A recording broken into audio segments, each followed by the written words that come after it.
Good morning, good morning, good morning. And once again, you're listening to another edition of Live from the Heartland Radio. And we are here in the studios of Loyola University, Lakefront Campus, where every Saturday morning we bring you another edition of Live from the Heartland. Today is the 3rd of January in the new year, 2009. Looks like a good year for all of us. The skies certainly have cleared, they have lifted, although the dams have broken.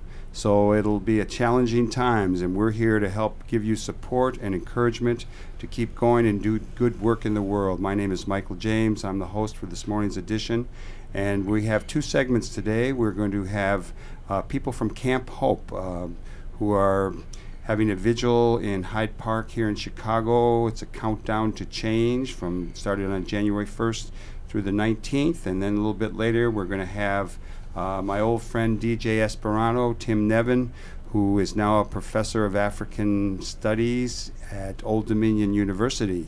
And we're going to start off this morning with the people from Camp Hope. We have three representatives. We have Helen Hedberg, Joshua Brolier, and Ann Poehler. Good morning to the three of you. Good morning. Good morning. I've been hearing about Camp Hope for a little while. Kathy Kelly got a hold of us and wanted to do actually a benefit for Camp Hope with David Lippman, which will be on the 17th of January at the No Exit Cafe. And in the course of setting up that date, I've got inundated with lots of material information. This looks like an exciting project. Why don't you tell us a little bit about what you are doing and how it all got started? Okay, so basically, this is going to be a 19-day vigil in Hyde Park. And we're doing it there to be a presence outside of Obama's home, President-elect Obama's home. And we're there to celebrate his election, and we're also there to remind him of the reason that we elected him. And so we're really looking forward to having 19 days filled with a presence in Hyde Park, and also lots of great events all around the city. So lots of good stuff going on there. How was it conceived? How did you all come up with it? And is there a sponsoring organization or a group of people from different organizations or just individuals? Okay. Yeah, it's a broad coalition of activists from both local and national groups. And I think the idea really came together this summer. There was a group, Voices for Creative Nonviolence. We were doing a peace walk from Chicago to St. Paul, and we were throwing around the idea of what to do afterwards, after the election, to kind of keep the momentum going. And then also a group, Pax Christi, and some people from the Catholic Worker in St. Louis kind of put in a lot of the ideas for Camp Hope, and that's how it all came together. So there's a gentleman named Bill Ramsey, who the peace activist in St. Louis, Missouri. I think he's noted with the sort of first inspiration for the event. Well, you had a press conference announcing it with a lot of information. Camp Hope Countdown to Change. You planned an 18-day outdoor vigil. Grassroots activists urge Obama administration to take 8 progressive actions, and we'll go through those things we're asking Obama to do, or you're asking Obama to do. I'm probably in pretty big sympathy with all of them. You had Tony Preckwinkle, the alderman, at the press conference, a number of other people.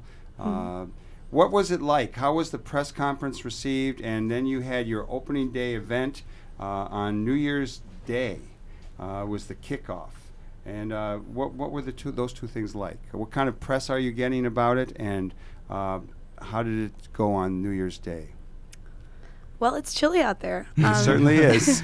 But that's been the great thing, is that it really has not hindered support for the event. I think, in fact, people are coming together, and it's so far been off to a great start. We've had some really a lot of good feedback and really strong press presence, especially over the last couple of days.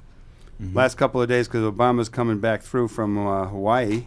And he's getting ready to move out of town today. Mm-hmm. And, of course, we're hoping he keeps coming back to Chicago rather than no more ranch down in Texas, although I can see him having a nice little hut on the beach over there in Hawaii for his vacations. That's possible. So when I first heard about this, I thought, oh, this is a bold thing. They're going to be camping out down there. But actually, it's a vigil.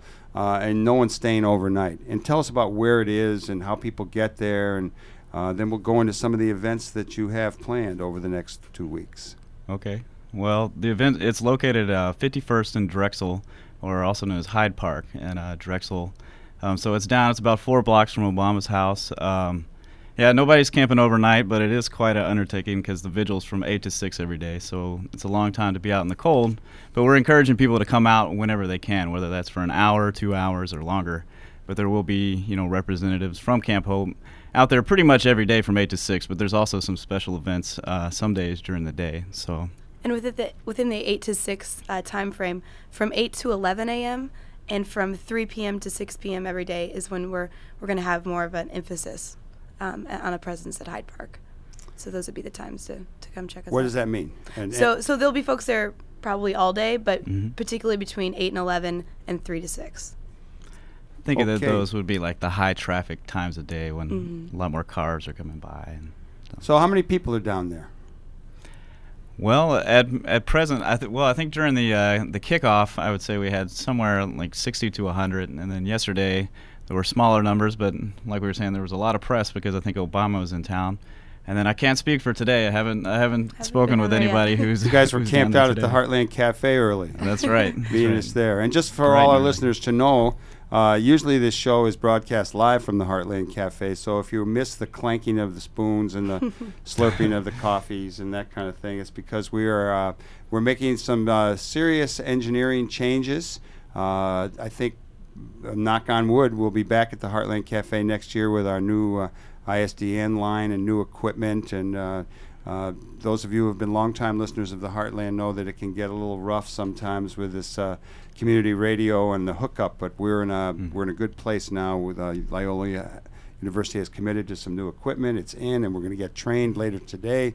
So nice. We may well be back next weekend. Well, good luck. Let's look at some of the things that you guys are asking for. I'm going to do a quick reading of the list.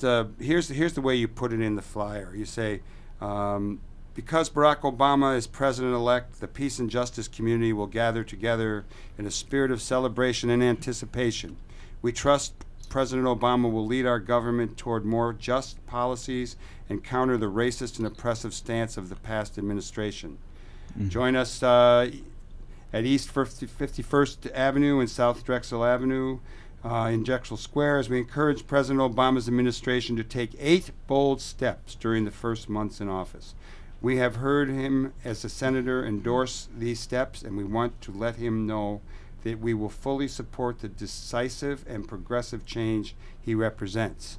And then you go on to ask President Obama, will you? So these are all, there's eight points of attention on this list, and all of these are things that he alluded to or actually said he was for during the campaign. Right. Okay, let's go down the list. Let's start off with number 1. Regarding Iraq, withdraw troops and cease combat operations. Announce a new diplomatic initiative to bring peace to Afghanistan and Pakistan.